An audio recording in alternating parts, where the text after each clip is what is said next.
જૂનાગઢની alpha international સ્કૂલમાં વિદ્યાર્થી ઉપર હુમલો કરતા ભારે ખળભળાટ મચી જવા પામ્યો હતો. આ ઘટના અંગે રાજ્યના શિક્ષણ મંત્રી પ્રફુલ પાનસરિયાએ ખૂબ સખ્ત શબ્દોમાં આ ઘટનાને વખોડી કાઢી અને હોસ્ટેલ તથા સ્કૂલના સંચાલક પણ એટલા જ જવાબદાર હોવાનું તેમણે સ્પષ્ટ નિવેદન આપ્યું હતું.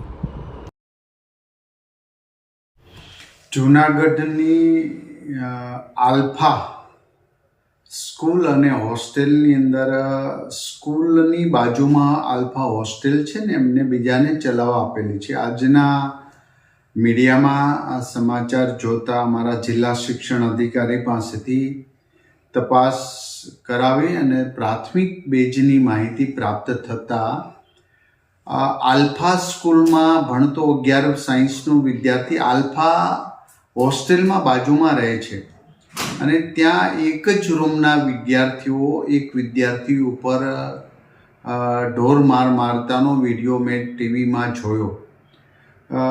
આ બનાવો બાળકોની અંદર વિકૃતતા, આવી મારામારી, એની પાછળનું ખાસ કારણ જે છે એ સોશિયલ મીડિયા અને વિકૃત ગેમો, ક્રૂર ગેમો, ગન મારવી, ચપ્પુ મારવા. તો વાલીઓ માટે અને શિક્ષણ જગત માટે આ રેડ સિગ્નલ છે.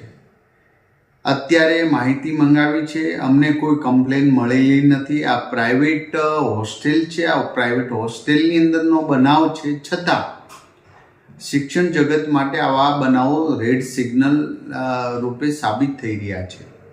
માનો કે આ ઘટના વધુ ઘટી હોય ને વધુ મરાઈ ગયો હોય અથવા તો બાળકને કંઈ થયું હોય તો આમાં માઠા પરિણામ આવતા વાર લાગે એવું છે નહીં. તો આવા પ્રસંગોથી ને દરેક હોસ્ટેલ, દરેક પ્રાઇવેટ શાળાવાળાઓ પોતે ગંભીરતા રાખવે. આ બાબતમાં જે તે હોસ્ટેલ ચલાવે છે એની પણ જવાબદારી ફિક્સ થાય છે. વાલીઓએ કોઈ ફરિયાદ અમારા સુધી કે શિક્ષણ વિભાગ સુધી કરેલી નથી. અમે મીડિયામાંથી જોઈને અમે માહિતી મંગાવીને આજે 1.5 મહિના પહેલાંની ઘટના આજે બહાર આવી છે. તો દરેક હોસ્ટેલ, કોલેજ ચલાવનાર હોસ્ટેલો, પ્રાઇમરી કે માધ્યમિક હોસ્ટેલ ચલાવનાર પ્રાઇવેટ જેટલી સંસ્થાઓ છે એ પોતપોતાની જવાબદારીમાં આવે છે. એટલે ખાસ કરીને આવા બાબતો ન ઘટે એ બાબતમાં ગંભીરતાથી આજથી જ સાવચેતીના પગલાં લે. અગર આવું કંઈ બને તો પોલીસનો સહાય લઈને પણ એમના પર કાનૂની રાહ પરથી એક્શન લેવાય. નાની નાની બાબતોમાંથી વિદ્યાર્થીઓના ઝઘડા હોય તો એનું સમાધાન.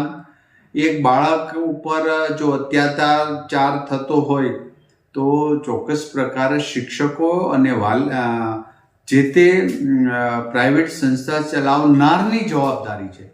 તો આ જવાબદારી સ્વીકારે અને આવા બનાવો બંધ થાય એ હેતુસર સૌએ સામૂહિક પ્રયાસ કરવો જોઈએ.